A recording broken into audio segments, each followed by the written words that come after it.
L'odeur du romarin et de la graisse de canard s'était déjà infiltrée dans les murs lorsque je suis sorti de la douche. Il était à peine 8 heures et ma fille de 17 ans, Iris, dansait déjà dans la cuisine depuis près de 3 heures. Elle avait commencé à l'aube, pieds nus et déterminée, préparant des choses que je ne pouvais même pas prononcer sans trébucher. Je suis resté une seconde dans le couloir, serviette en bandoulière, à la regarder. Les cuillères doseuses s'entrechoquaient contre les bols en céramique, le mot « mixeur » sur socle, et son regard oscillait entre les minuteurs, les températures et sa liste de contrôle manuscrite, comme si elle était née pour ça. Je ne l'avais jamais vue aussi vivante. Elle essayait de les impressionner, la famille de Cecilia. Sa grand-mère en particulier, une femme qui m'avait un jour regardé droit dans les yeux et m'avait dit « Ta fille a l'air gentille, mais gentille ne te donne pas d'étoile Michelin. » Iris n'avait pas entendu ce commentaire. J'ai veillé à ce qu'elle ne l'entende pas, mais peut-être l'avait-elle senti. Peut-être l'avait-elle toujours fait, car ce dîner, cette soirée de 6 plats, calligraphiés à la main, était sa réponse. Sa réfutation, son rameau d'olivier. La table était dressée pour 23 personnes. De la vraie nappe, de l'argenterie lourde, des verres aussi impeccables qu'on aurait pu y voir ses dents. Iris avait passé la semaine précédente à perfectionner un glaçage à la lavande qu'elle prévoyait d'arroser des tartes aux poires en dessert. Elle avait testé le ratio 7 fois, et j'avais avalé chaque échec avec un visage impassible et un estomac reconnaissant. Il faut que ce soit un murmure, m'avait-elle dit hier soir, comme si elle décrivait un sonnet, pas une pâtisserie. Chaque place était équipée d'une pancarte nominative, manuscrite et penchée en boucle. Elle avait même dessiné de minuscules brins de lavande dans les coins. Les menus étaient imprimés, vérifiés 3 fois pour éviter les fautes de frappe, empilés à chaque couvert. Les bougies étaient allumées juste avant le coucher du soleil, et chaque plat avait été préparé en tenant compte des goûts ou des restrictions alimentaires d'au moins un invité. Personne n'était oublié. Pas même Cali, qui ne pouvait ni manger de noix ni de produits laitiers, ni, comme elle aimait à le dire, de joie. La fierté sur le visage d'Iris ce matin-là aurait pu illuminer une cathédrale. Elle avait les cheveux relevés en un chignon désordonné, une fine couche de fleurs sur sa joue comme une peinture de guerre. J'ai proposé mon aide au moins 5 fois. Elle a refusé à chaque fois. Ça doit être à moi, papa, dit-elle en s'essuyant les mains sur une serviette. Ils s'en souviendront, non, souris-je. Ils ne l'oublieront pas, elle hocha la tête une fois, comme si c'était suffisant. Il était 16h42 lorsque mon téléphone a sonné. J'étais en train de placer les chaises pliantes supplémentaires près du comptoir de la cuisine. J'en avais encore les mains serrées sur l'une d'elles lorsque j'ai jeté un coup d'œil à l'écran. Un texto d'Alicia, la sœur de ma femme. Changement de programme. On fête ça au Lumon ce soir. Réservé aux adultes. Pas de ponctuation, pas d'explication, pas d'excuses, juste un congédiement en Helvetica. Je fixais les mots pendant 10 secondes, comme s'ils allaient se transformer en quelque chose de plus doux si je leur laissais le temps, mais non. Le poids de la situation me frappa d'un coup. Pas seulement le changement de programme, mais aussi les implications. Ils ne viendraient pas. Aucun. Pas un seul des 23. Ils étaient tous dans un restaurant chic du centre-ville. Et pire, réservé aux adultes. Comme si Iris ne méritait pas la courtoisie d'une excuse. Je ne pouvais plus respirer. Je n'arrivais même plus à tenir fermement la chaise. Mes mains tremblaient tandis que je la posais silencieusement, comme un homme désamorçant une bombe. Je sortis dans le couloir et m'éloignai de la cuisine pour qu'Iris ne me voie pas comme ça. Il me fallait une seconde, juste une seconde, pour trouver comment lui mentir. Je me disais que Cecilia ne savait peut-être pas. C'était l'espoir auquel je m'accrochais. Elle était encore à l'étage, en train de se préparer, de se boucler les cheveux, peut-être de choisir des boucles d'oreilles assorties à la robe qu'Iris lui avait préparée. Peut-être qu'elle n'était pas au courant. Peut-être qu'elle ignorait que cette famille avait décidé sans hésiter de faire le ghosting de notre fille le soir où elle avait essayé de les réunir. Mais alors que j'étais là, à essayer de trouver un plan, mon téléphone a de nouveau sonné. Une photo cette fois.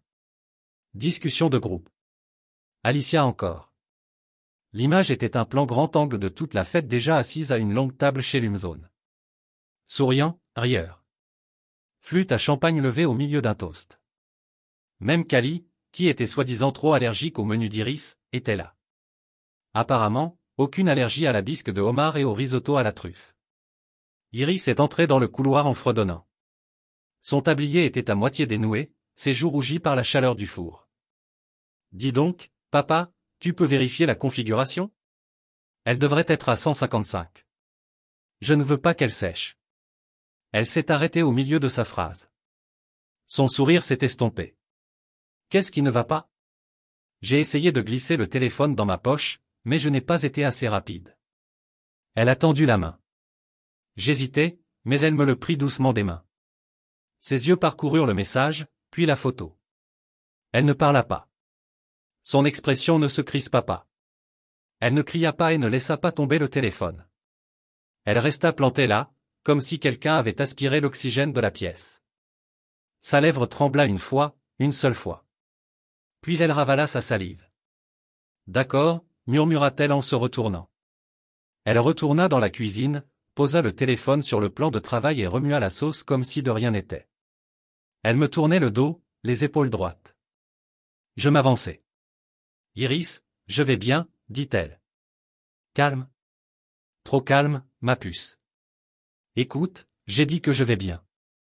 Mais elle ne l'était pas. Et moi non plus. Parce qu'il ne s'agissait pas seulement d'un dîner. Il s'agissait d'une fille qui osait aimer des gens qui ne savaient pas l'aimer en retour.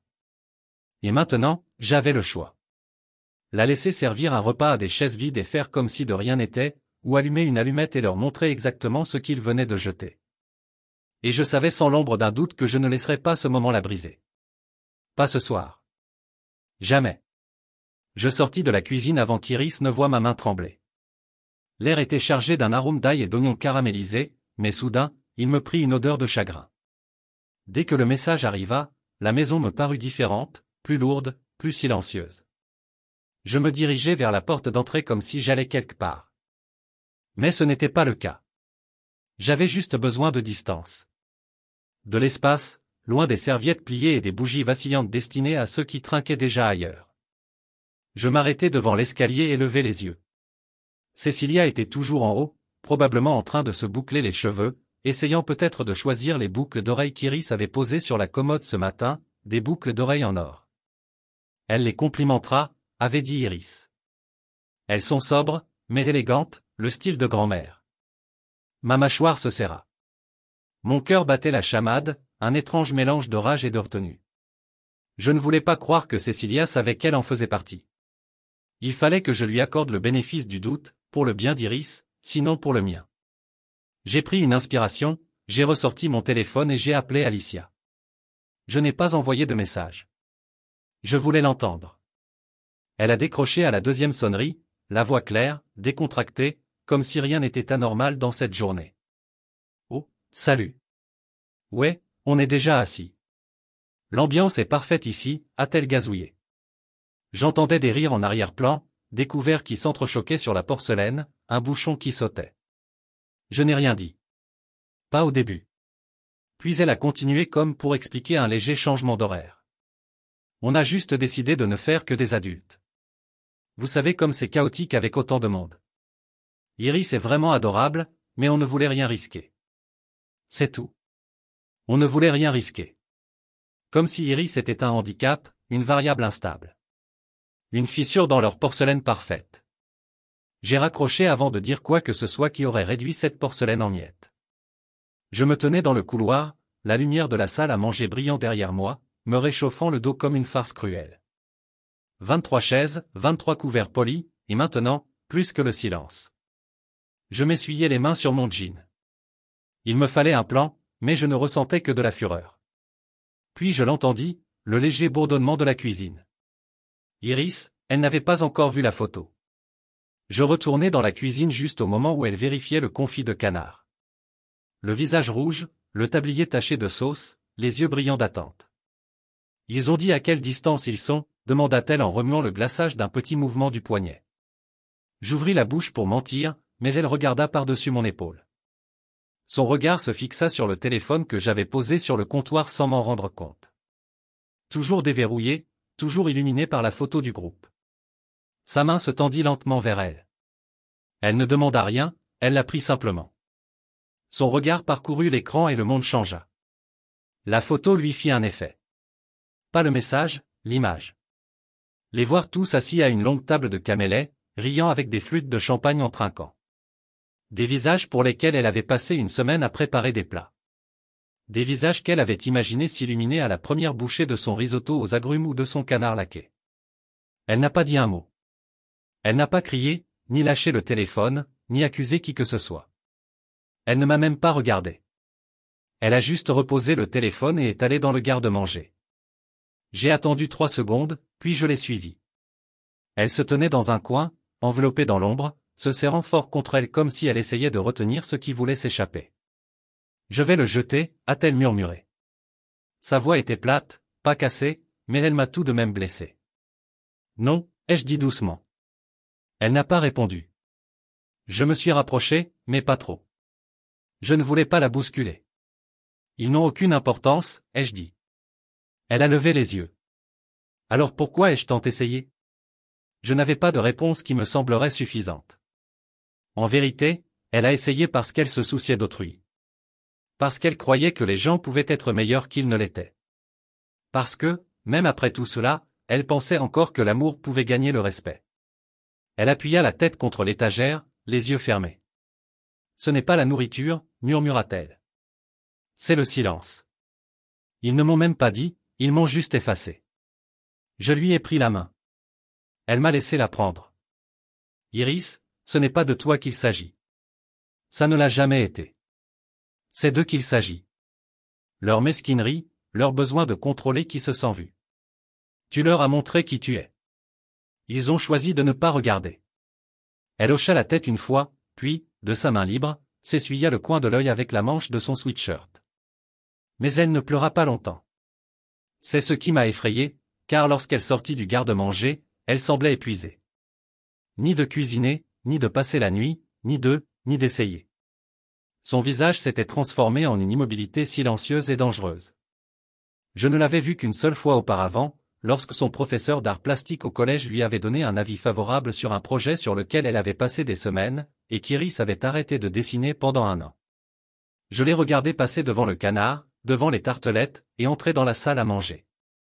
Debout au bord de la table, elle contemplait le couvert impeccable, les bougies vacillantes, la douce playlist diffusée à bas volume par les enceintes. Elle s'est penchée, a pris une carte de visite, grand-mère Joanne, et l'a pliée en 2, puis une autre, et encore une autre, jusqu'à ce que chacune soit pliée ou froissée dans ses petites mains précises. Elle n'a pas dit un mot. Je suis resté près de la porte, impuissante. Pas cette fois, me suis-je dit. Pas encore. Ce n'était pas une histoire où ils l'entendaient, et où nous faisions tous semblant d'être d'accord. Ils ne se sont pas contentés de se dégonfler. Ils ont choisi d'humilier, d'exclure, et ils ne s'attendaient à aucune conséquence. J'ai regardé Iris allumer une des bougies avec l'allumette qu'elle avait laissée près du centre de table. Sa main ne tremblait pas. Sa posture était stable. Elle ne le disait pas à voix haute, mais je le lisais dans ses yeux. Ce n'était plus son dîner. C'était son au revoir et le mien. Le mien suivrait. La porte du garde-manger se referma avec un léger claquement final. Je restai juste devant, le dos contre le mur d'en face, hésitant entre frapper et la laisser tranquille. Iris était entrée sans un mot, telle une somnambule s'engouffrant dans la seule pièce en laquelle elle avait confiance. Ce même garde-manger où, des années auparavant, elle se cachait avec une lampe torche et des livres quand le monde devenait bruyant. Et maintenant, elle était de nouveau là, à 17 ans, brisée d'une autre manière, se serrant contre elle comme si ses bras étaient les seuls à la soutenir.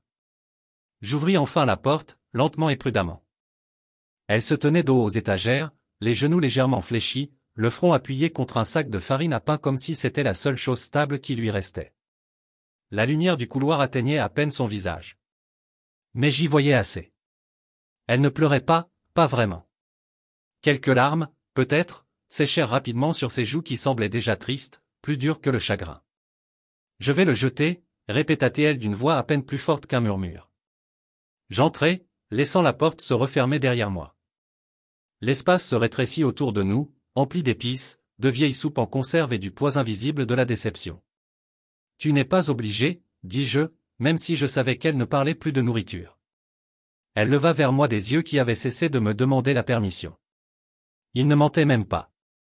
Il s'en fichait complètement. Il n'y avait aucune pitié dans sa voix. C'était ce qui la blessait le plus. Elle n'était pas en colère parce qu'ils avaient abandonné. Elle était vide parce qu'ils ne pensaient pas qu'elle valait un mensonge décent. Je tendis lentement la main sur son épaule.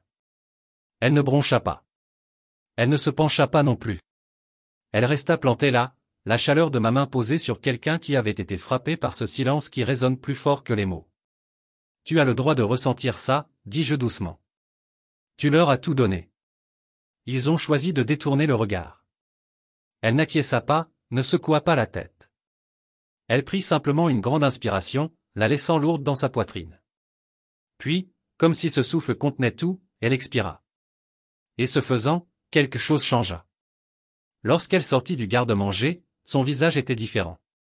Ni gonflé par les sanglots, ni rouge de rage. Il était toujours d'une telle sérénité que je fus plus effrayé que des larmes. C'était l'expression que les gens ont quand ils ont pris une décision. Ne plus jamais demander, ne plus jamais essayer. Elle passa devant moi sans un mot, retourna dans la cuisine. Je la suivis en silence, gardant mes distances, l'observant tandis qu'elle prenait une serviette et commençait à essuyer le plan de travail. C'était comme si rien ne s'était passé, sauf que tout s'était passé. Elle ne regarda pas la nourriture. Elle ne toucha pas les assiettes qu'elle avait préparées. Elle commença à nettoyer comme si elle se préparait à une inspection, comme si la nuit était déjà finie et qu'elle effaçait les preuves. Iris, commençai-je, mais elle me coupa la parole d'un regard. Ni froid, ni cruel, résolu. Et je détestais ce regard parce que je le reconnaissais. C'était la même expression que j'avais trop souvent arborée, enfant, quand j'avais compris que quelqu'un que j'aimais ne serait jamais celui que je voulais. Je ne veux pas le détester, dit-elle doucement. Tu n'es pas obligé, répondis-je. Tu dois juste arrêter d'attendre qu'il soit meilleur. Cela la fit s'arrêter. Ses mains restèrent immobiles sur la serviette, et elle fixa la surface lisse du comptoir, presque comme si elle pouvait voir à travers. Je pensais que cette fois, sa voix s'était peut-être éteinte. Je m'avançai, plaçai le tabouret près d'elle et m'assis. Je sais, dis-je. Moi aussi. Nous restâmes assis en silence quelques minutes. Le genre de silence non pas vide, mais plein, comme s'il contenait tous les mots que nous n'avions pas besoin de dire à voix haute. Les bougies de la salle à manger vacillaient encore comme si rien n'avait changé, comme si la table attendait toujours des invités qui ne viendraient jamais. J'aurais dû m'en douter, dit-elle finalement. Ils m'ont toujours regardé comme si j'étais un extra, pas nécessaire. Je secouai la tête. Ce n'est pas de ta faute. C'est leur faute. Tu n'es pas un extra. Tu es le plat principal. Elle sourit faiblement. Le premier vrai mouvement sur son visage depuis la photo. Tu sais, dis-je en me levant, faisant les 100 pas. Peut-être que ce n'est pas forcément la fin de la soirée. Elle me lança un regard. Qu'est-ce que tu racontes? Inviter des inconnus à manger du confit de canard et des tartelettes. Pourquoi pas, dis-je, tu as cuisiné pour 23 personnes. Le repas est là. La table est dressée. Nourrissons ceux qui méritent vraiment une place. Elle cligna des yeux. Tu es sérieux? J'acquiesçai. Assez sérieux pour commencer à appeler les gens. Ses yeux s'écarquillèrent légèrement, non pas d'excitation, mais de confusion. Comme si je lui avais suggéré de sauter d'un avion sans parachute et de faire confiance à la gravité pour un atterrissage en douceur. Tu n'as rien à leur prouver, Iris. Mais tu peux quand même partager ça avec quelqu'un qui se présente. Tu as fait quelque chose de magnifique.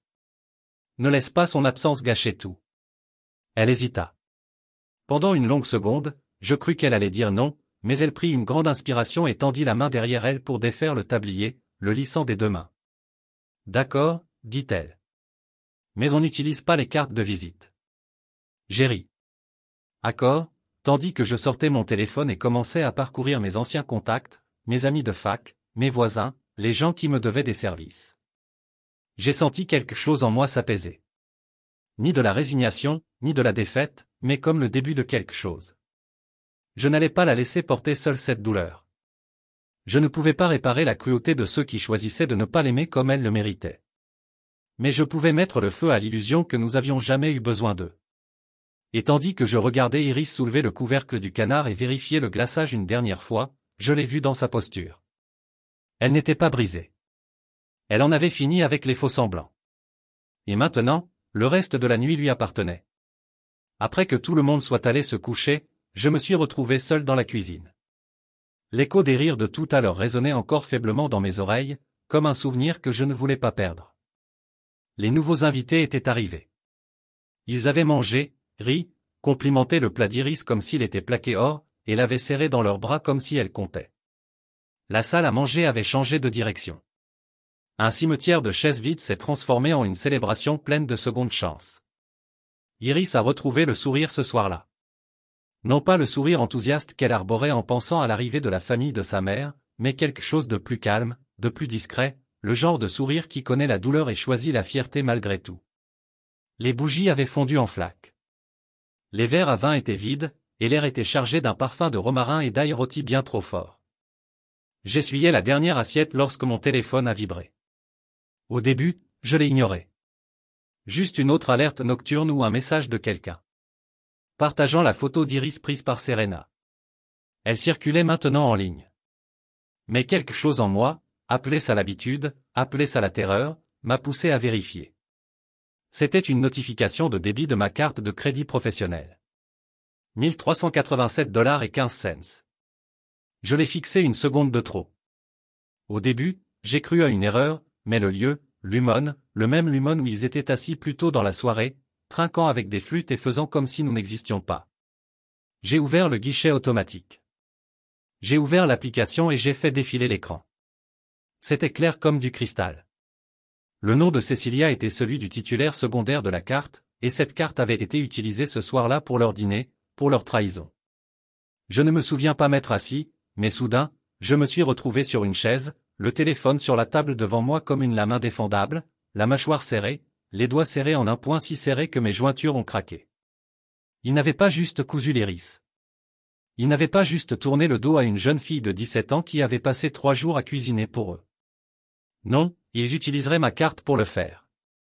Ils ont remplacé son repas par un plat de résistance, ont trinqué à son absence avec des vins millésimés, puis m'ont tendu l'addition. C'était le genre d'insulte dont on ne peut qu'admirer l'audace. Je n'ai même pas ressenti de rage au début, juste quelque chose d'amer et de lent, comme du venin rampant dans mon sang. Ce n'était pas un accident.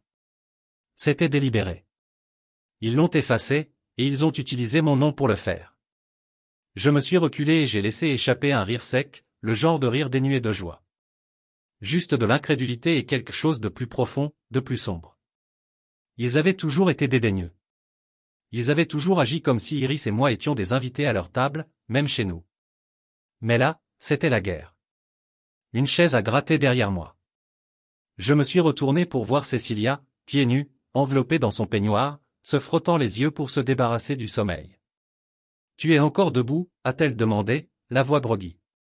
Elle a tapoté la cuisine et s'est servi un verre d'eau. Je n'ai pas parlé. Je ne pouvais pas. Pas encore. Je l'ai regardé siroter, poser son verre et remonter à l'étage. « Tu le savais ?» ai-je demandé à voix basse.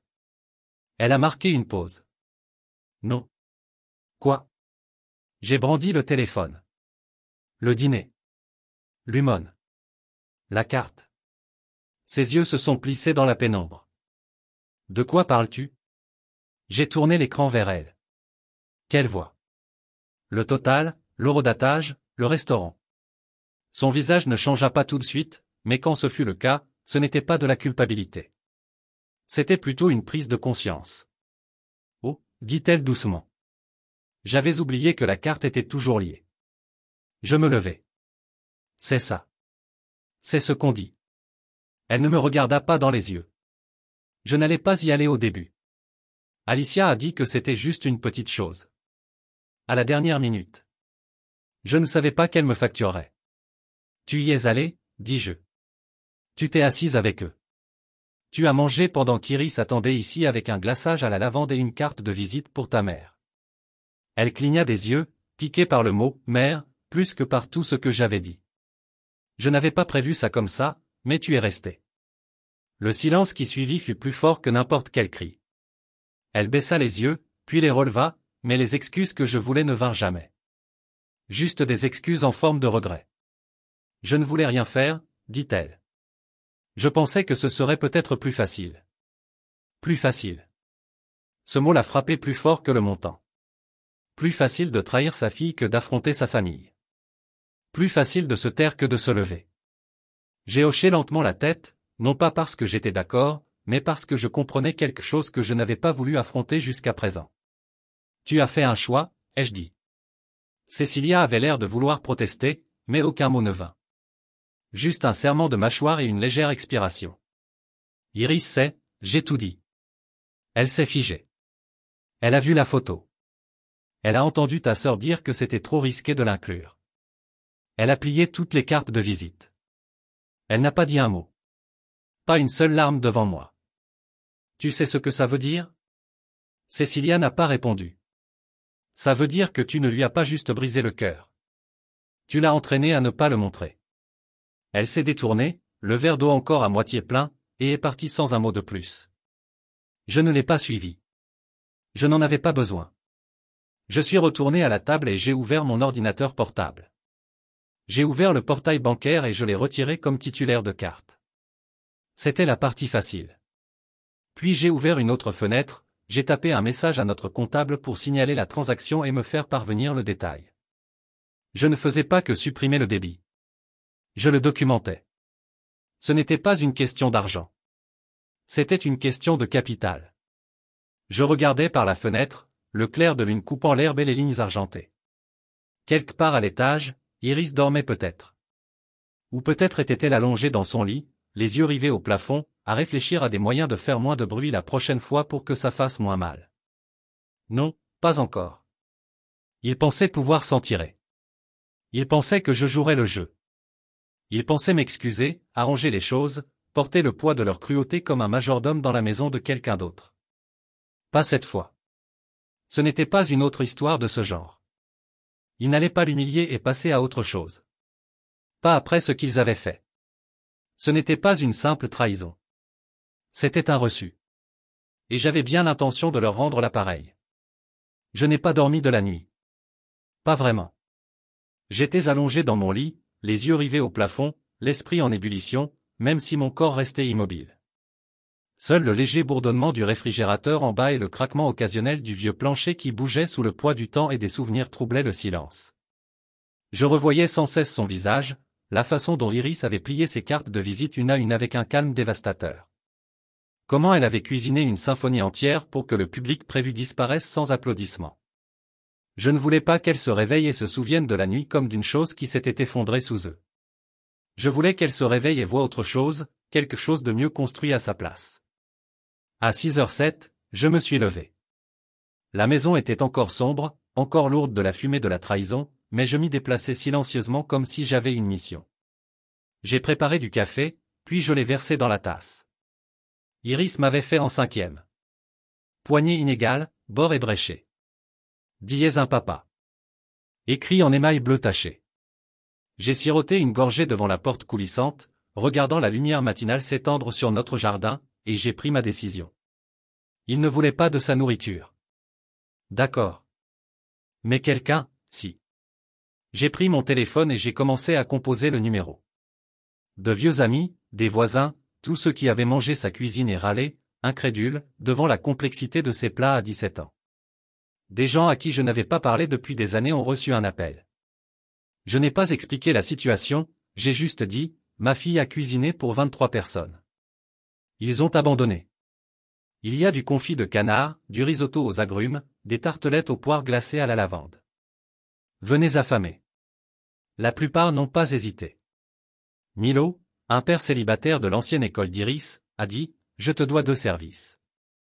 J'apporterai mon appétit. Même Monsieur Hollis de Tridorsdown, le type qui n'avait jamais rendu notre taillet, a répondu par SMS. Iris cuisine.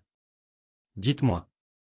Lorsqu'Iris est descendue, ses cheveux étaient encore couverts de sommeil et une couverture enroulée autour de ses épaules. J'avais remis les assiettes. Les mêmes qu'elle avait choisies avec tant de soin. Rien n'avait bougé, juste saupoudré de possibilités. Elle se figea au bas de l'escalier, les yeux rivés sur tout. Papa, bonjour, dis-je en feuilletant la petite pile de menus qu'elle avait imprimée. Tu vas avoir envie de t'habiller. Elle fronça les sourcils.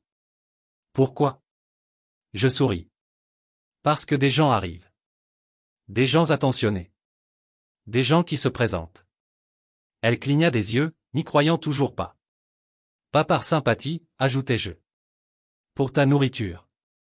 Sa couverture glissa de ses épaules. Tu as invité des gens? Moi si. Des voisins, des amis, tous ceux qui avaient dit « Fais-nous signe si tu cuisines encore un jour ». Eh bien, c'est aujourd'hui. Pendant une seconde, elle resta plantée là. Puis, presque imperceptiblement, sa lèvre se contracta. On n'a pas assez de chaises. J'en prendrai des pliantes au garage. On n'a pas assez de risotto. On en fera d'autres. Ses épaules se détendirent. Elle hocha la tête. D'accord, mais si tu touches au canard, je te descends. J'ai levé les deux mains. Commande du chef. De là, nous avons bougé comme sur des roulettes. Elle est retournée à la cuisine, les cheveux relevés en un chignon haut, et a remis son tablier en place comme si elle se préparait au combat. Cette fois, pourtant, elle souriait. À 18h30, la maison sentait le Béastro 5 étoiles. Les herbes chaudes dansaient avec les agrumes. Iris se déplaçait avec une précision chirurgicale, dressant les hors-d'œuvre, réchauffant lentement le confit, gardant le glaçage chaud mais pas liquide. J'ai préparé les chaises pliantes du salon, déplacé les meubles contre les murs, rallumé les bougies, cette fois non pas pour les fantômes, mais pour les invités. À 19h, on a sonné. Milo est arrivé le premier, suivi de sa fille Harper et de To. On a apporté du vin, a-t-il dit. Et l'appétit. Puis vint Madame Yamira, de l'ancien cours de piano d'Iris. Puis Jeff, de l'autre côté de la rue, en direct comme toujours. Puis 3 personnes que je n'avais pas vues depuis mon mariage. Je m'attendais à 10, peut-être 12. À 19h15, nous étions déjà 20. J'ai dû commencer à sortir des tabourets du meuble lavabo de la salle de bain à l'étage, et même récupérer quelques chaises de camping dans le cabanon. À 19h30, la table était de nouveau pleine. Et à 19h45, Iris s'était retirée dans la cuisine, dépassée. Elle se tenait dans un coin, près du four, s'essuyant les paumes sur un torchon. Sa poitrine se soulevait et s'abaissait un peu plus vite que d'habitude. « Papa » murmura-t-elle. « Qu'est-ce que c'est » Je m'appuyai contre le comptoir à côté d'elle, observant les rires s'élever de l'autre pièce, chaleureux et facile. « Ceci, dis-je, est un vrai dîner. Pour ceux qui sont présents, pour ceux qui le méritent. » Elle me regarda comme si je venais de lui tendre une version du monde qui. Ça n'existait pas avant.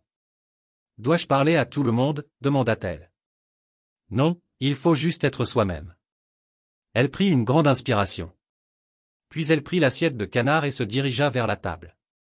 Elle n'attendit pas les applaudissements, mais ils arrivèrent quand même.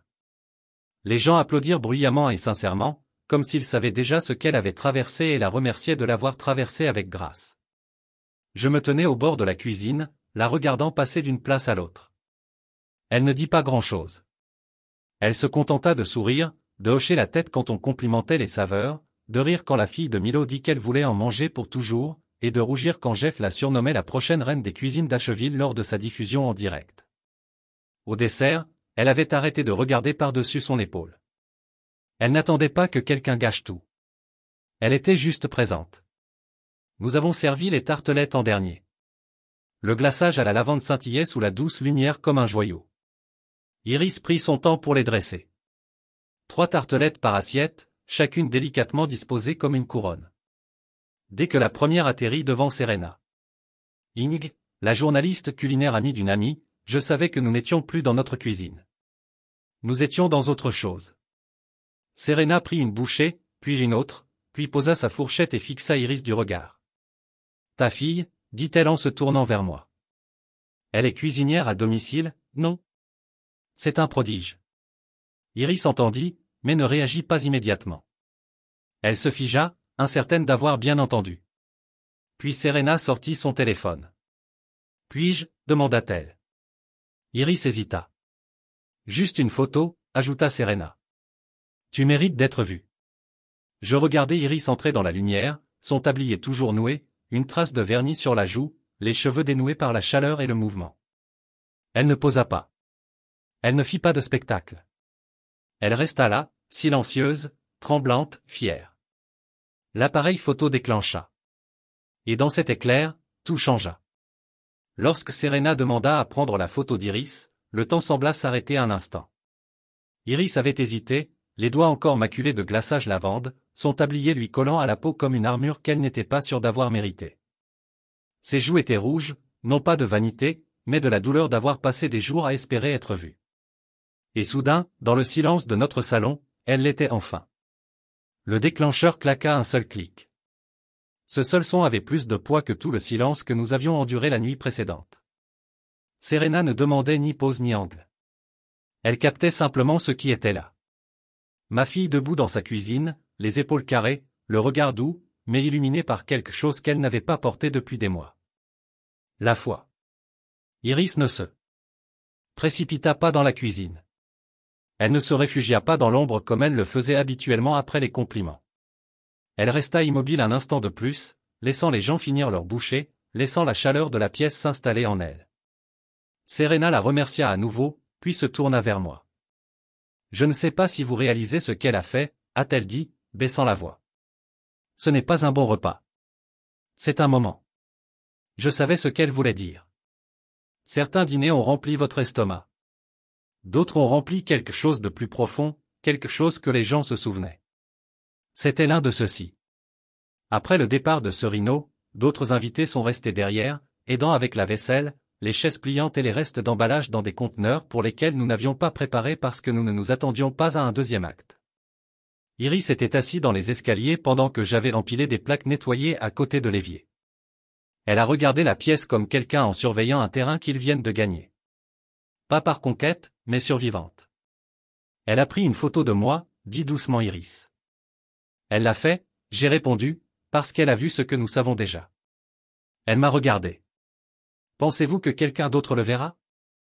J'ai haussé les épaules. Est-ce que ça compte? Elle pensa un instant. Non, a-t-elle dit. Mais aussi, peut-être oui. J'ai hoché la tête. C'était juste. Parfois, peu importe qui regarde. D'autres fois, être vu par la bonne personne change tout. Le lendemain matin, un ping m'a réveillé avant mon alarme. Une étiquette sur les réseaux sociaux, puis une autre. Et un autre? Serena avait posté la photo. Pas de longue légende, seulement 4 mots. Un chef est né. Et c'était tout. Le post avait déjà traversé plus de 1000 likes en moins d'une heure. Repost, commentaires, DMS demandant qui était la fille, d'où venait le plat. Un chef d'Atlanta l'a republié avec la légende, donnez-lui une cuisine, pas une salle de classe. Quelqu'un d'autre. Cette fille cuisine comme si elle avait des recettes dans son sang. Je me suis précipité en bas, le téléphone toujours dans ma main, pour trouver Iris déjà à la table de la cuisine, faisant défiler. Tu l'as vue? Ai-je demandé timidement. Elle leva les yeux écarquillés mais calmes. Serena l'a posté à 6 ans. Ça va? Je pense que oui. Elle a tourné l'écran. Savez-vous qui c'est? J'ai plissé. Non, elle est la chef exécutive de Langford House. Elle m'a juste invité à faire une scène comme une course d'essai dans leur cuisine d'essai. J'ai cligné des yeux. C'est une offre sérieuse. Je sais, chuchota Iris. Et ce n'est pas le seul. Il y avait déjà 3 autres messages dans sa boîte de réception.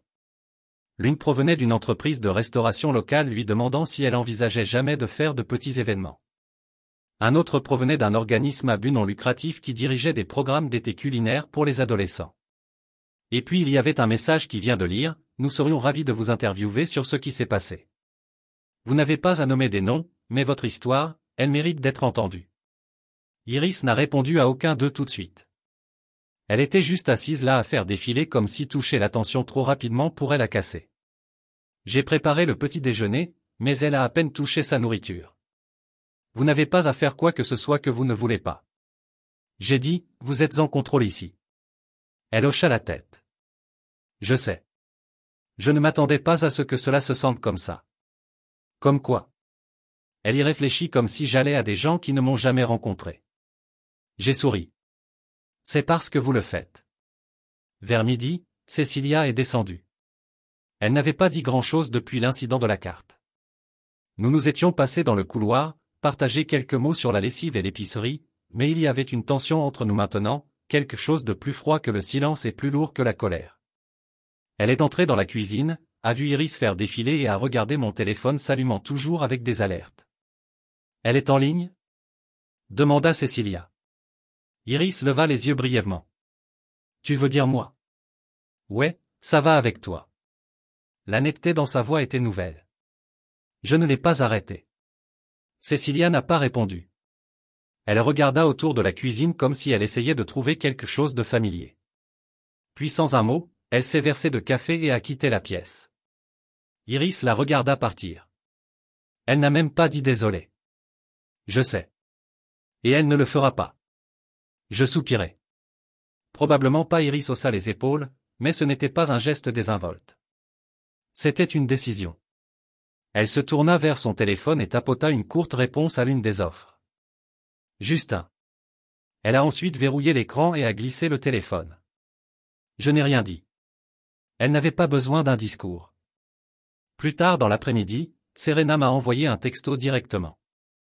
Vous devez savoir que quelqu'un a pris la photo. Pourrait se retrouver sur quelques points de vente plus grands. Pas de nom, juste l'histoire. Je vous tiendrai au courant. Je l'ai remercié, puis je suis allé à l'arrière-cour où Iris était assis sur l'ancien banc. La lumière du soleil a attrapé son visage à l'angle droit. Et pendant une seconde, j'ai vu la petite fille. Elle était des joues potelées, des genoux grattés, sa première catastrophe à la croûte à tarte à 8 ans. Et puis elle s'est retournée et j'ai vu quelqu'un d'autre entièrement. Quelqu'un gémit. Ça va si plus de gens le voient? Ai-je demandé doucement. Elle hocha la tête. Tant qu'ils ne pensent pas que je suis victime, ils ne le feront pas. Et s'ils le font? J'ai souri. Ensuite, nous les nourrissons et leur prouvons le contraire. Elle gloussa. Un vrai cette fois. 1 heure plus tard, elle est retournée dans la cuisine, pas pour se cacher, mais pour créer. Parce que lorsque le monde a finalement tourné la tête pour la voir, elle n'a pas simplement avancé. Elle a ouvert le four et a fait quelque chose de nouveau. Le coup n'était pas un coup. C'était un avertissement enveloppé dans le bois et la fureur. Il a secoué la porte d'entrée avec une sorte de violence que vous réservez habituellement pour la police où quelqu'un devait trop d'argent. J'ai regardé l'horloge. 10h13. Je venais de terminer de laver les tasses à expresso du premier article de blog du matin d'Iris. Celui sur ses tartelets de petit déjeuner post-feu.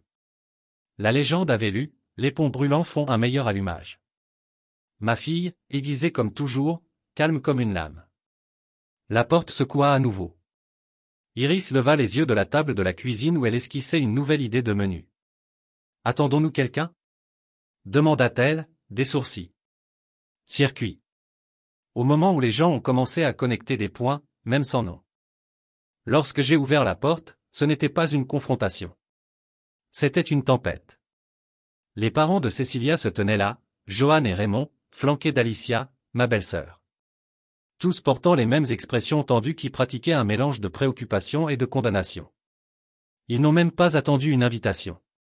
Johan est entrée en premier, ses talons claquant contre le bois dur comme elle était propriétaire de l'endroit, suivi de Raymond, serré, puis Alicia, les bras croisés et toujours habillée comme si elle assistait à une jardinerie qui sentait le jugement.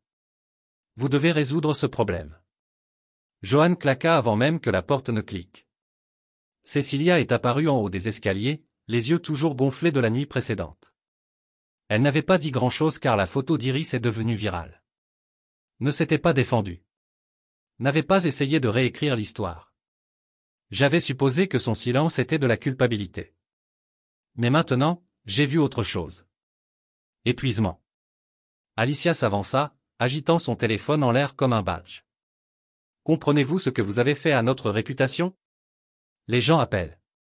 Demandez si la fille sur la photo est une famille. Nous sommes honteux par des étrangers sur Internet parce que vous méritez de l'être, dis-je calmement. Raymond se moqua. Vous pensez que c'est une question de nourriture? Vous allez détruire des décennies de respect de la communauté pour une crise de colère des adolescents. Jerry, calme, mais coupe. Cette crise adolescente était votre petite fille à nouveau laissée, cette fois avec des reçus. Les yeux de Johan se plissèrent. Vous avez toujours aimé vous peindre en tant que victime, mais ce coup, invitant les gens, laissant ce journaliste tordre la vérité. Elle n'a rien tordu, dis-je. Elle ne vous a même pas nommé, mais les gens le savaient. Alicia cassait. Ils nous ont reconnus. Je me tournai légèrement vers l'escalier. Iris se tenait là maintenant, calme, pieds nus, une main sur la rampe, son visage illisible. Je ne l'ai même pas entendu descendre. Elle a cuisiné. J'ai dit, tu es sorti. Johan la regarda finalement. Pas gentiment, pas même avec l'inconfort de la culpabilité. Juste un jugement glacial. Vous devriez avoir honte de vous-même, dit-elle à Iris. Et c'était tout. C'était le match. Je suis entré entre eux si vite que Johan a trébuché un demi-pas, dis-je, voix basse. Ne lui parlez-vous plus jamais comme ça. Cécilia a également déménagé. Pour la première fois depuis des années, elle n'a pas congelé son tressaillement. Elle descendait les escaliers lentement, calmement et se tenait à côté de moi. Pas derrière, pas sur le côté. Juste à côté de moi. Out, a-t-elle dit. Johan cligna des yeux. Excusez-moi, dis-je, Cécilia a répété plus fort cette fois. C'est ma maison, et je ne te laisserai pas faire ça. Plus maintenant. La bouche d'Alicia s'est ouverte. Tu vois, tu ne veux pas dire ça. Je le fais, a-t-elle dit. Et tu devrais partir avant d'en dire plus. La pièce s'est refroidie, non pas parce qu'elle est devenue froide, mais parce que la température de contrôle s'est déplacée. Ils n'étaient pas habitués à Cécilia ayant une colonne vertébrale autour d'eux. Ils n'étaient pas habitués à ce qu'elle cueille quoi que ce soit par rapport à leur approbation. Johan me regarda, puis revenait sa fille. Vous l'avez laissé vous empoisonner. Cécilia secoua la tête. Non, tu m'as appris à faire comme si le silence était la grâce. Il m'a appris que l'amour ne disparaît pas quand ce n'est pas pratique. Raymond marmonna quelque chose dans son souffle, se tourna et ouvrit la porte. Allons-y, Johan s'attarda juste une seconde de plus. Elle a de nouveau regardé Iris, mais cette fois, il y avait quelque chose de différent. Pas d'affection, mais de reconnaissance. Elle savait qu'elle l'avait perdu. Que quelle que soit la poignée peu profonde, elle pensait qu'elle avait quitté avec cassé dans la moitié du moment où elle l'a appelé honte. Ils sont partis. Nous n'avons pas dit au revoir. Cécilia s'assit sur le canapé et expira comme si elle retenait son souffle depuis des années. Iris se dirigea vers le comptoir, ramassa son tampon de croquis et recommença tranquillement à griffonner à nouveau. Pas de larmes, pas de sourire, juste une récupération tranquille. Je m'assis en face d'elle, regardant toujours la porte comme si un morceau de celui-ci s'ouvrirait à nouveau. Mais ce n'est pas le cas. Ils sont venus réparer le récit, ai-je dit. Et nous leur avons donné la vérité, a répondu Iris sans lever les yeux. Cécilia se frotta ses tempes. Ils vont le faire tourner. Disons que nous avons tordu des choses, que nous avons manipulé l'histoire. J'ai haussé les épaules. Laissez-les. Nous n'avons pas besoin de nous défendre à des gens qui ne se sont même pas présentés. Iris leva les yeux alors. Ils n'étaient pas gênés par ce qu'ils ont fait. Ils étaient gênés, ils ont été vus le faire. Exactement. Plus tard dans la journée, je suis sorti pour vérifier la boîte aux lettres. Besoin d'air, besoin d'espace. C'est à ce moment-là que Jeff a fait signe de l'autre côté de la rue. Et, a-t-il dit en deuil, hein? Quelque chose comme ça, ai-je répondu. Il sourit. Vous voudrez peut-être vérifier le chat de groupe. J'ai froncé les sourcils. Pourquoi? Il inclina la tête. Parce que votre famille est à nouveau virale. J'ai ouvert mon téléphone, j'ai tapé le chat de groupe de quartier, et il y en avait. Titre de la vidéo, la famille du chef viral du chef adolescent vient de se présenter. Vous ne croirez pas ce qu'ils ont dit. Il avait diffusé en direct le tout. Le coup, les cris, John s'insulte. Cécilia est sortie. Maintenant, tout ça. La poster avec une légende qui a simplement lu. La famille et qui applaudit pour vous, pas qui vous annule. En quelques minutes, les commentaires ont commencé à rouler. Vous ne traitez pas un enfant comme ça. Elle a cuisiné pour 23 personnes et ils ont utilisé sa voiture pour l'abandonner. Sa grand-mère devrait avoir honte d'elle-même. Nous roulons pour Iris. Nous ne définissons pas la table pour les fantômes. Cécilia est sortie derrière moi, a regardé par-dessus mon épaule à l'écran et n'a rien dit. Au lieu de cela, elle se dirigea vers le porche, s'assit et laissa le soleil lui frapper le visage comme si c'était son premier jour de liberté. Je les ai bloqués, dit-elle après un certain temps. Tous. Tous. J'ai hoché la tête. J'ai annulé la carte de crédit. Elle m'a regardé. Que faisons-nous maintenant? J'ai souri. Nous ne le lâchons pas. Nous l'avons laissé brûler. Et dans le calme qui a suivi, je savais que quelque chose avait changé. Pas seulement entre nous, pas seulement dans Iris, mais dans l'histoire elle-même. Nous n'étions plus mis de côté. Nous écrivions le prochain acte. La maison était plus calme que d'habitude, mais elle ne se sentait pas vide. Il se sentait nettoyé, comme un orage avait balayé les murs, éliminé toute la poussière des coins et nous a laissé de l'espace dont nous ne savions pas que nous avions besoin. C'était le genre de calme qui ne vient qu'après que quelqu'un a dit la vérité suffisamment fort pour craquer à travers des années de prétention que quelqu'un avait été Cecilia et que je n'avais jamais été plus fier d'elle. Le matin après que ses parents et sa sœur ont pris d'assaut notre porte exigeant le contrôle des dégâts, tout le quartier le savait, non pas parce que nous leur avons dit, mais parce que Jeff de l'autre côté de la rue, armé de sa plateforme en direct, avait tout attrapé. À partir du moment où Johan Voice a tranché dans notre hall de front jusqu'à ce que Cecilia soit inébranlable. Maintenant, tout était en vidéo, et une fois qu'il a frappé sa chaîne, le feu de forêt a commencé. Je l'ai découvert à 8h46 debout dans la cuisine tandis que Iris a couché le poney mascar fouetté sur une éponge de cardamome. Elle fredonnait vraiment, pas ce bruit creux que les gens font pour remplir l'air. Elle était de retour dans son rythme, et je ne voulais pas interrompre cela, mais mon téléphone n'arrêterait pas de vibrer. Le chat de groupe avait explosé du jour au lendemain, pas seulement celui du quartier non plus. Iris était arrivée à Reddit. Une immobile de se tenant à notre table à manger, un tablier saupoudré de fleurs, une assiette de canard confit devant elle, sous-titré « Ils ont sauté son dîner ». Elle a donc fait sa propre liste d'invités. Plus d'actions que je ne pouvais compter. Plus de commentaires que je pouvais traiter. Elle a cuisiné pour 23 personnes et ils ont utilisé sa carte de crédit pour aller ailleurs. Non. Où est le GoFundMe de cette fille? Je mangerai tout ce qu'elle fait. La grand-mère la plante. Quelqu'un m'a fait son adresse. Un commentaire est resté. Nous ne laissons pas les prodiges se faire écraser par la mesquinerie. Pas sur notre montre. C'était surréaliste.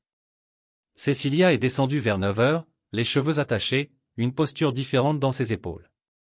Elle avait l'air plus légère, non guérie, mais non incurpeuse. Elle a versé du café, se tenait près du comptoir et a demandé « Avez-vous vu Internet ?» J'ai brandi mon téléphone. Quelle partie? Je suppose que nous sommes célèbres maintenant. Iris leva les yeux. Non, je le suis. Vous deux n'êtes que des accessoires. Nous avons tous ri.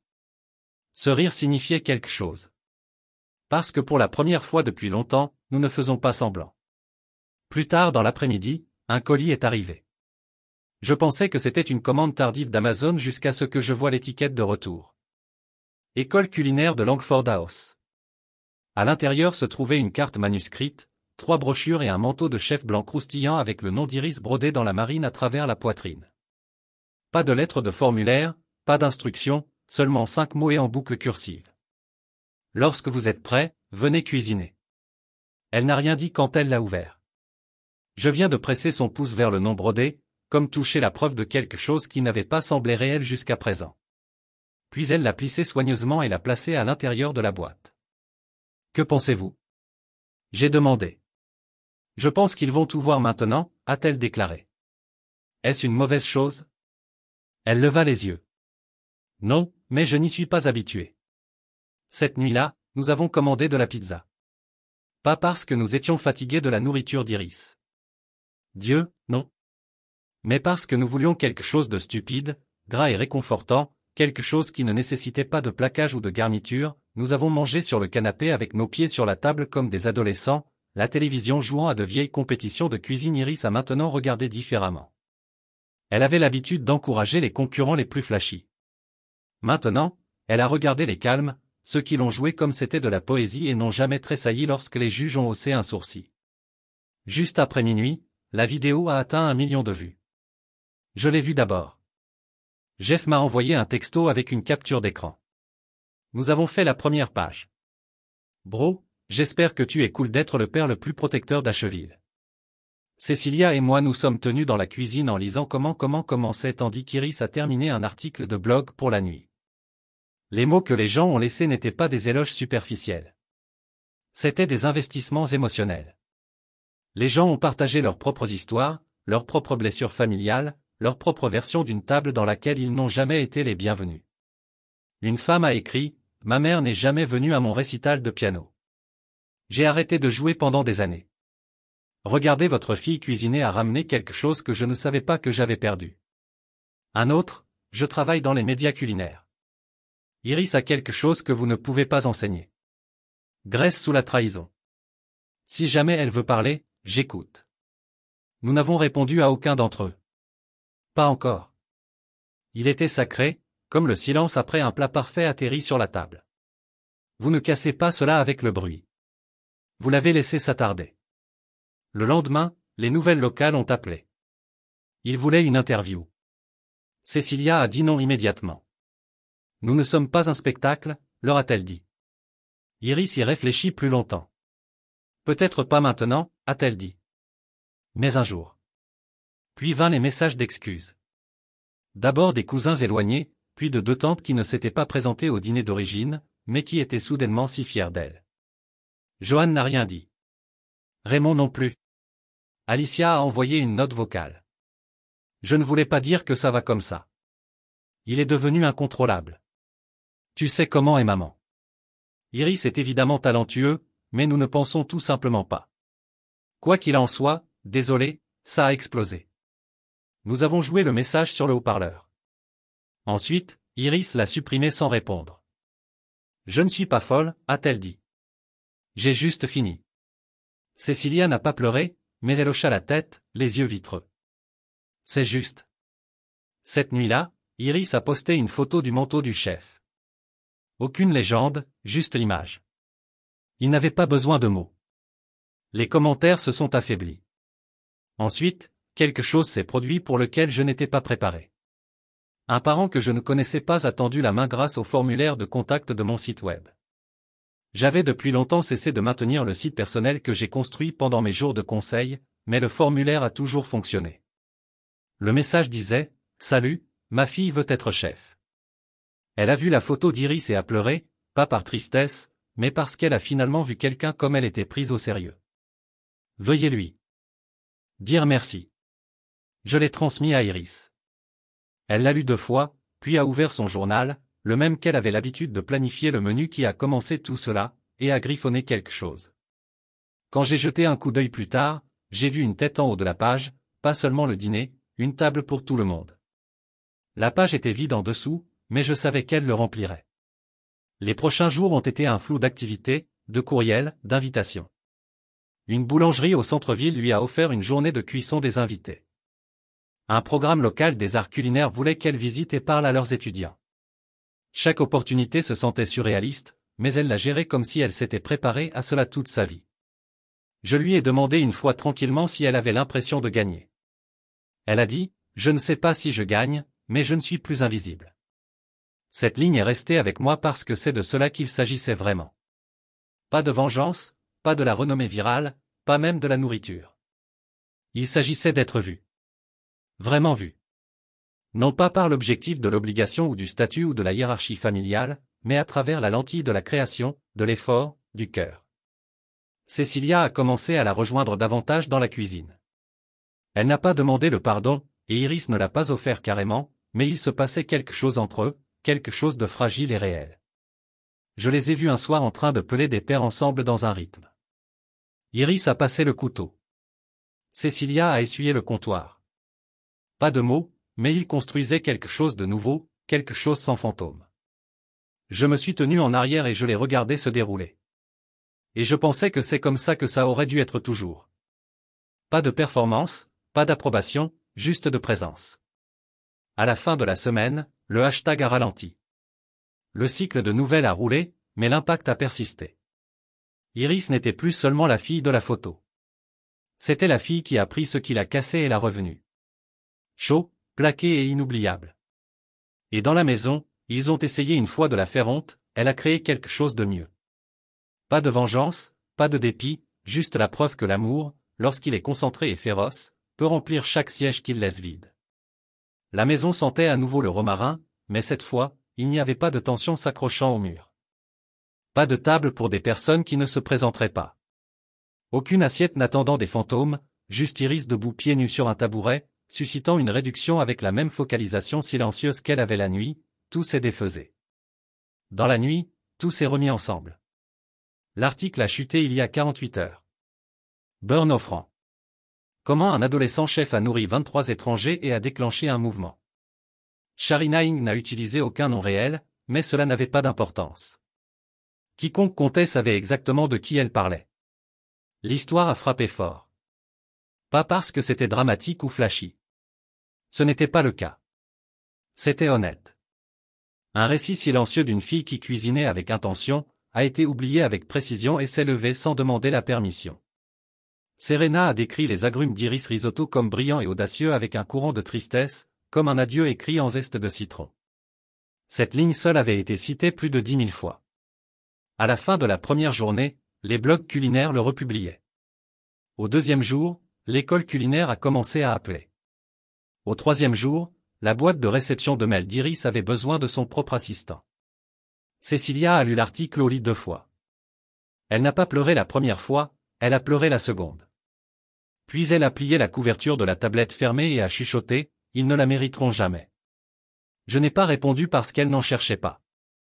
Maintenant, un lundi matin, le soleil coulait à travers les fenêtres de la cuisine, atterrissant dans des parcelles dorées sur le bois dur, et Iris faisait une sauce au beurre brun comme le monde n'avait pas incliné sur son axe. Elle n'a pas dit grand-chose. Pas au début. Elle avait été plus silencieuse ces derniers temps. Non retirée, juste mesurée, réfléchie. Une fille naviguant sur les projecteurs inattendus avec la même précision qu'elle utilisait pour arroser le glaçage. Je me suis assis sur l'île en sirotant du café, la regardant bouger comme quelqu'un qui n'avait plus besoin de lui dire qu'elle appartenait à une cuisine. A eu un autre email, a-t-elle dit soudainement. J'ai levé les yeux. De qui? Belmont Culinary Academy. Ils veulent que j'interviewe pour un trajet complet. Faux début. J'ai cligné des yeux. C'est rapide. Elle hocha la tête. Serena a dû les transmettre mes affaires. Je me suis tenu et j'ai marché, jetant un coup d'œil à l'écran. Effectivement, c'était là. Invitation de la ligne d'objets à interviewer Iris Cole. Une bourse complète de conduite dans l'une des meilleures écoles du pays. Et elle n'avait même pas envoyé une demande. Allez-vous le faire? J'ai demandé. Elle n'a pas répondu tout de suite. Elle baissa le feu sur le poêle et se pencha contre le comptoir, les bras croisés, l'expression illisible. Je ne sais pas encore, a-t-elle dit. Se sent bizarre. Bizarre comment? Elle haussa les épaules comme si ce n'était pas censé en venir. J'ai compris. Tout ce qu'elle a construit avait résulté des cendres de quelque chose de brutal. L'attention, les offres, les éloges, tout cela est venu parce que quelqu'un l'a entendu et le monde s'est fait remarquer. Ce genre d'histoire d'origine avait l'impression d'appartenir à quelqu'un d'autre. Mais ce n'est plus pour eux, ai-je dit. Il s'agit de ce que vous avez fait après. Elle m'a regardé enfin. Cela ressemble toujours au feu, comme si je cuisinais sur ce qu'ils ont laissé. J'ai hoché la tête.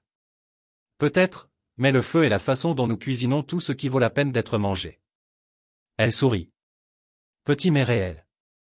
C'est tellement ringard, papa. Ouais, mais ça marche. Elle est retournée à la remuer et je me suis écarté. Elle n'avait pas besoin de moi. Plus maintenant. Cet après-midi, nous nous sommes assis ensemble sur le porche, une brise chaude remuant les branches de magnolia. Elle a ouvert son sketch, dessinant les dispositions de cuisine cette fois au lieu des menus. Une longue île en acier inoxydable, des fours doubles, un puits de préparation près de la fenêtre. Vous planifiez un restaurant? J'ai taquiné. Elle n'a même pas levé les yeux.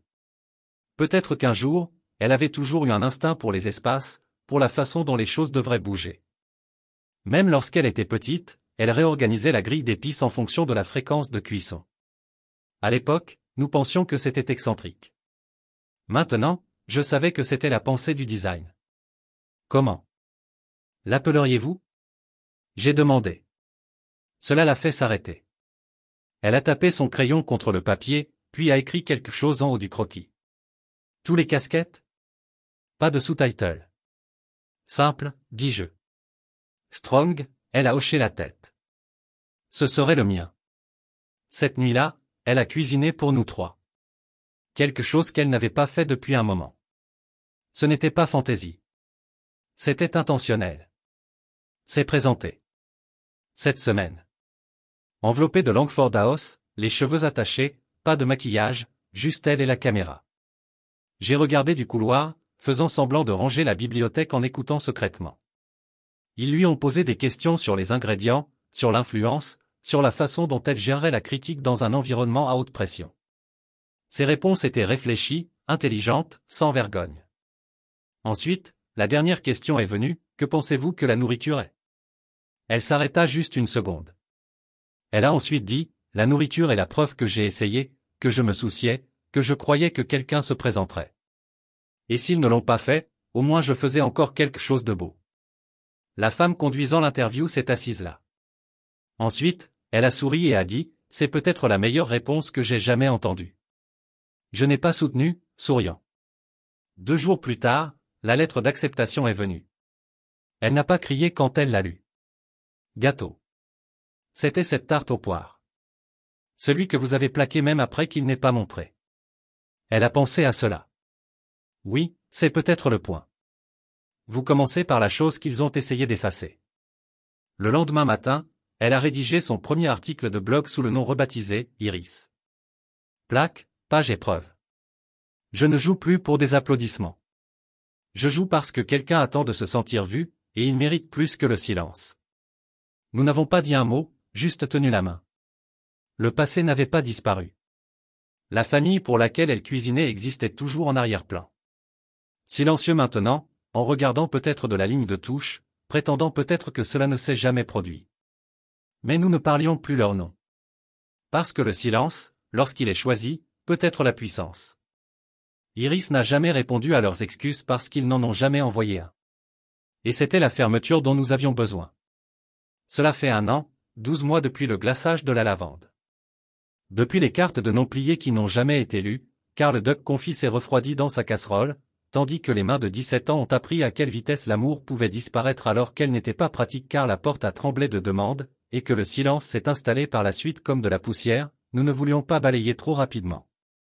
Iris a sa propre cuisine maintenant, pas encore un restaurant, mais un espace sculpté à l'arrière d'une librairie convertie au centre-ville. Ça sent l'ambition et la cardamome. Toujours chaleureux, toujours plein de quelque chose qui monte. Elle enseigne des ateliers de week-end pour les enfants qui ne s'intègrent pas tout à fait dans les salles de classe. Elle écrit, elle assiette, elle publie 1 fois par semaine. Rien de performatif, rien de trop organisé. Juste de la nourriture, juste la vérité. Le slogan de son blog le dit le mieux. Pas pour approbation, juste pour la preuve. Parfois, je la regarde dans le coin pendant qu'elle explique la différence entre le sel de mer et le kasher à un groupe d'enfants de 12 ans qui s'accrochent à chaque mot. Elle est douce quand elle parle des coupes, des brûlures, des recettes qui se sont effondrées.